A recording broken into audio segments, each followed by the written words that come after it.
आज हमारा देश जिस मुकाम पे खड़ा है उसमें सबसे महत्वपूर्ण बात इस वक्त ये है कि इस देश में जो मनुवादी ताकतें हैं वो बाबा साहब डॉक्टर भीमराव अंबेडकर के संविधान के ऊपर अब डायरेक्ट हमला करने के लिए तैयार हैं और हमला शुरू कर दिया।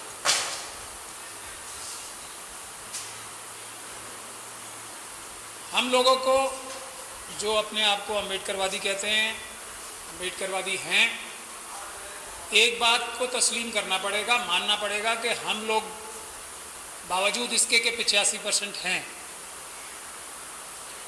खुद अपनी गलतियों से, अपनी कमियों से मनुवादियों को अपने सर पे चढ़कर बाबा साहब के संविधान को कमज़ोर करने का मौका देते हैं। इसको हमें जब तक तस्लीम नहीं करेंगे हम, जब तक हम किसी अच्छे रास्ते पे, बाबा साहब के दिखाए हुए रास्ते पे, संविधान होने के बावजूद भी अपने अधिकार प्राप्त करने में नाकाम रहेंगे।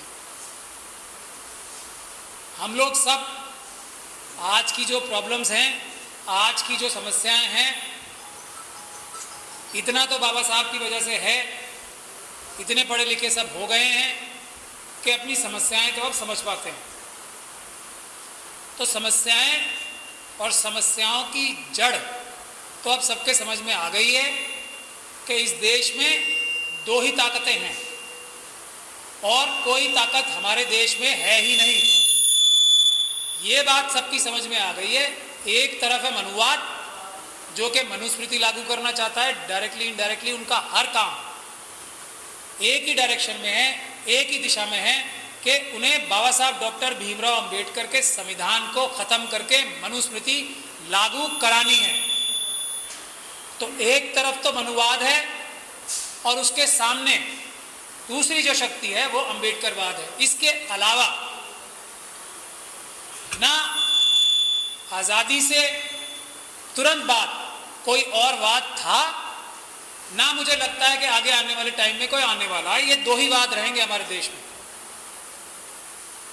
इतनी साफ ये जद्दोजहद, ये लड़ाई है, इतनी एकदम क्रिस्टल क्लियर जिसे कहते हैं अंग्रेजी में, वैसी है ये लड़ाई। इसके अलावा कोई भी तीसरी बात अगर कोई करने की कोशिश करता है तो वो आप लोगों को समझ जाना चाहिए कि वो व्यक्ति, ये वो संगठन सीधा सीधा मनुवादी है। तो इस देश में जो देशभक्त है वो अंबेडकरवादी ही होगा। अंबेडकरवादी अगर वो नहीं है तो देशभक्त हो ही नहीं। सबसे ऊपर हमारे देश में संविधान है और जो संविधान को मानता है वो बाबा साहब अंबेडकर को मानता है, दिल से, धोखा ढकोसला ड्रामा करने के लिए नहीं, दिल से जो संविधान को मानता है।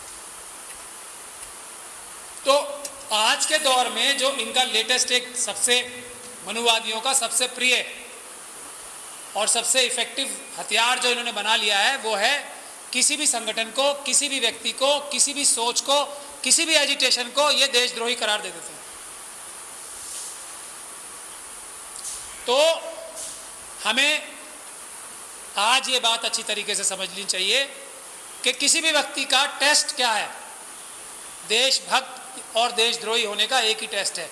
जो जय भीम कहता है वो देशभक्त है, जो जय संविधान कहता है वो देशभक्त है, बाकी सब देशद्रोही हैं इस देश में। ये साफ बात है, इस बात को हमें समझ लेना चाहिए। जो जय भीम कहने से शर्म करता है उसके दिल में कहीं ना कहीं खोट है, वो देशभक्त नहीं हो सकता। तो यही टेस्ट लगाना चाहिए किसी भी से। अभी जैसे हाथरस का एजिटेशन चल रहा है, वहाँ बोल रहे हैं कि जो जाके पत्रकार हैं या जो दूसरे संगठन उनकी मदद करना चाहते हैं हाथरस के पीड़ित परिवार की, वो देशद्रोही।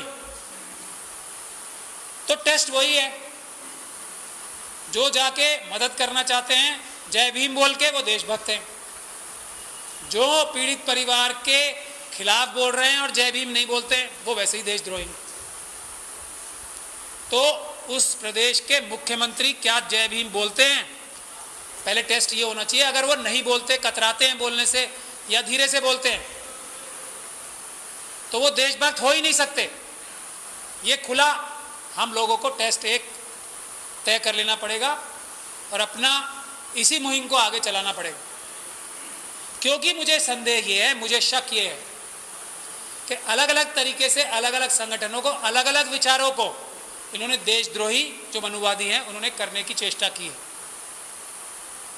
तो इनका अगला निशाना, अब लड़ाई तो दो सोच के बीच में है, अंबेडकरवाद और मनुवाद।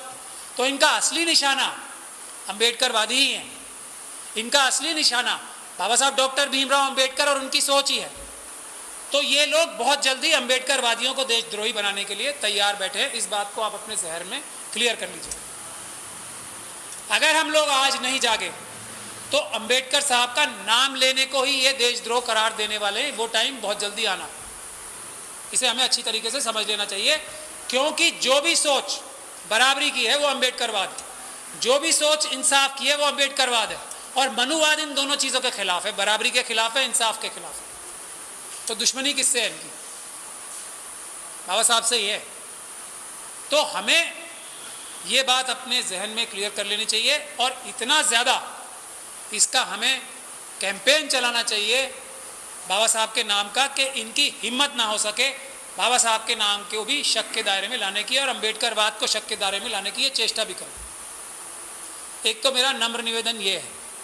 दूसरा, मैं एक ये भी गुजारिश करूँगा, आज जो यहाँ सब भी हमारे विद्वान लोग आए हैं, अब हमें जितने भी हमारे संगठन हैं उनको एक प्लेटफॉर्म पे लाने की ज़रूरत है। ये मेरा नम्र निवेदन है आप सब लोगों से। हमारे संगठन ही कम से कम लाखों की तादाद में होंगे, जितने भी अंबेडकरवादियों के संगठन हैं, चाहे वो उसमें एससी संगठन हो, एसटी संगठन हो, माइनॉरिटीज़ के मुस्लिम सिख क्रिश्चियन संगठन हो, ओबीसी के संगठन हो, ये लाखों से ज़्यादा हैं। आरएसएस के जो एनजीओज हैं, सिर्फ जो ऑफिशियल एनजीओज हैं आरएसएस के, मनुवादी मानसिकता के, वो 1 लाख के करीब है हमारे देश में। और सौभाग्य की बात यह है कि उससे कहीं ज़्यादा गुना हमारे अंबेडकरवादियों के संगठन भी मौजूद हैं। भले ही उनको सरकारी मदद नहीं मिलती, सरकारी मदद सिर्फ और सिर्फ आजकल विदेशों से या देश से, अगर इसका भी एक टेस्ट और पैमाना किया जाए कि कौन सा संगठन कितने पैसे कहाँ से ले रहा है, तो 99% इस देश में आज जो बाहर से विदेशों से पैसा आ रहा है वो मनुवादी संगठनों के पास आ रहा है, और जो देश के विभिन्न सरकारी उपक्रमों से या सरकारी मंत्रालयों से जो पैसा एनजीओस को मिल रहा है वो भी सिर्फ और सिर्फ ये मनुवादी संगठन आरएसएस के जो हैं उन्हें मिल रहा है, जो करीब 1 लाख के करीब हैं देश में। परंतु अच्छी बात यह है कि हम अंबेडकरवादी संगठन उनसे कहीं ज़्यादा हैं संख्या में। लेकिन अब हमें जो एक नई मुहिम, गौतम साहब और यहाँ दूसरे भी गणमान्य व्यक्ति बैठे हुए हैं, हमें अपना ज़्यादातर समय इस बात पे लगाना चाहिए कि हम इन संगठनों को एक प्लेटफॉर्म पे लाने की चेष्टा करें। एक प्लेटफॉर्म पे लाकर एक नारा और एक संविधान, बाबा साहब का नारा और संविधान का नारा लेकर हमें अपना कार्रवाई आगे बढ़ानी पड़ेगी, वरना इस बात को भी समझने में अब कोई शक और शुबे की गुंजाइश बाकी नहीं बची है कि मनुवाद एकदम अब पहाड़ की चोटी तक आ चुका है। उन्हें बाकी सभी लोगों को सिर्फ पहाड़ से धक्का देकर नीचे गिराने की आवश्यकता बची है। ऐसे संगीन हालात देश में आज बन चुके हैं, उनका निर्माण हो चुका है। मगर क्योंकि हमारी संख्या 85% से भी ज़्यादा है, हम इनके किसी भी चाल को, इनकी किसी भी साजिश को, इनकी किसी भी हमले को नाकाम करने में बहुत ही जल्दी कामयाब हो सकते हैं। लेकिन उसके लिए ज़रूरत यह है कि हम संगठित हों। जो बाबा साहब ने सबसे पहली बात कही थी, संगठित होना हमारा नितांत आवश्यक है। आपस की हमारी जो भी इख्तलाफ हैं, कुछ एक दूसरे से अगर कोई मिसअंडरस्टैंडिंग है तो उसे हमें दूर कर लेना चाहिए, वरना आने वाला समय बहुत ही खतरनाक होगा। मैं ये निवेदन आप सभी गणमान्य व्यक्तियों से और सभी जो यहाँ हमारे सभी विद्वान लोग मौजूद हैं उनसे मैं ये करबद्ध प्रार्थना करना चाहता हूँ। इसके लिए गौतम साहब मेरी आपसे भी ये गुजारिश रहेगी कि हम भले ही 10-20 लोगों का ग्रुप बनाएं, लेकिन वो ग्रुप ऐसा होना चाहिए जो अपने दिन में से कम 2-3 घंटे बाबा साहब के मिशन के लिए लगाए और जितने भी संगठन हमारे देश में हैं उनसे बात करने में लगाए। 1-2 घंटा ही सही रोज, मगर ये कार्य जरूर करें और उसका कोई एक जगह बातचीत का कोई एक जगह डेटा कलेक्ट होना चाहिए कि हम में से 10 लोग ही चाहे इस काम को शुरू करें, लेकिन सभी संगठनों से बात करके आपस में अगर किसी का मनमुटाव है तो वो दूर कराने की चेष्टा करने में हम लोग आगे बढ़ें। तो मैं समझता हूँ मिशन के लिए बाबा साहब के ये सबसे बड़ा हमारा सहयोग होगा। और बाकी जलसे जुलूस आंदोलन तो चल ही रहे हैं। अगर हम संगठनों को एक साथ करने में कामयाब होंगे, जितने ज़्यादा संगठन एक साथ होंगे तो एक संगठन के आह्वान पर दूसरे संगठन भी जाएंगे। तो अगर वो 1000 लोगों का प्रदर्शन करते हैं तो वो ऑटोमेटिकली 10,000 लोगों का प्रदर्शन हो जाएगा।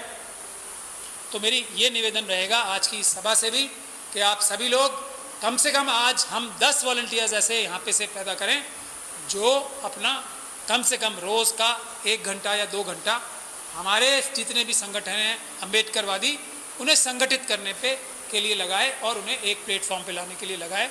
मेरा आज के लिए आप सब लोगों से यही निवेदन, संदेश और गुजारिश है। जय भीम।